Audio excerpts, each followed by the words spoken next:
कदाचित् कालिन्दी तटविपिनसङ्गीतकरौ मुदाभीरी नारीवदन कमलास्वादमधुपः रमाशम्भो ब्रह्मामरपति गणेशार्चितपदो जगन्नाथः स्वामी नयनपथगामी भवतु मे। भुजे संव्ये वेणुं शिरसि शिखिपिञ्चं कटितटे दुकूलं नेत्रान्ते सहचर कटाक्षं विदधते सदा श्रीमद्वृन्दावन वसति लीला परिचयो जगन्नाथः स्वामी नयनपथगामी भवतु मे।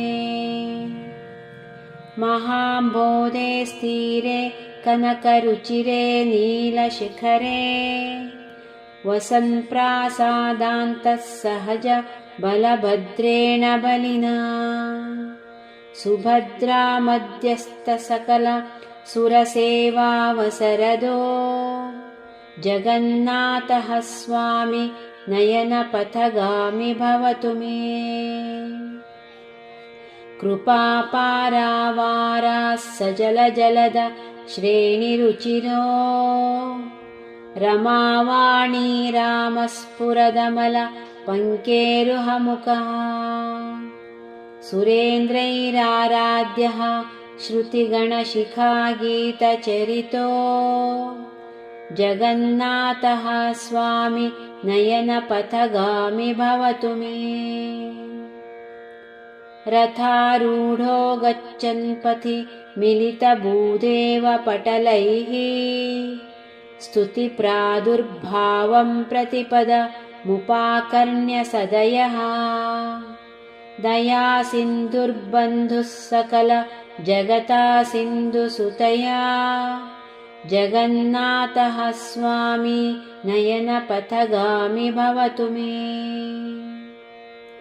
परब्रह्मापीडः कुवलयादलोत्फुल्लनयनो निवासी नीलाद्रौ निहित चरणोऽनन्तशिरसि रसानन्दो राधा सरस वपुरालिङ्गनसखो जगन्नाथः स्वामी नयनपथगामी भवतु मे।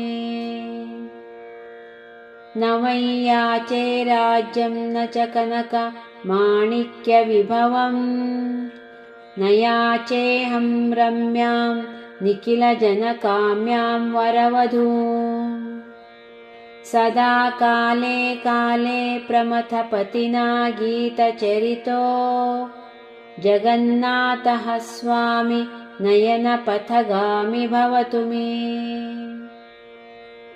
हरत्वं संसारं द्रुततरमसारं सुरपते हरत्वं पापानां विततिमपरां यादवपते अहो दीनो नाथे निहितचरणो निश्चितमिदं जगन्नाथः स्वामी नयनपथगामी भवतु मे। जगन्नाथाष्टकं पुण्यं यः पठेत् प्रयतः शुचिः सर्वपापविशुद्धात्मा विष्णुलोकं स गच्छति इति श्रीमच्छङ्कराचार्यविरचितं जगन्नाथाष्टकं सम्पूर्णम्।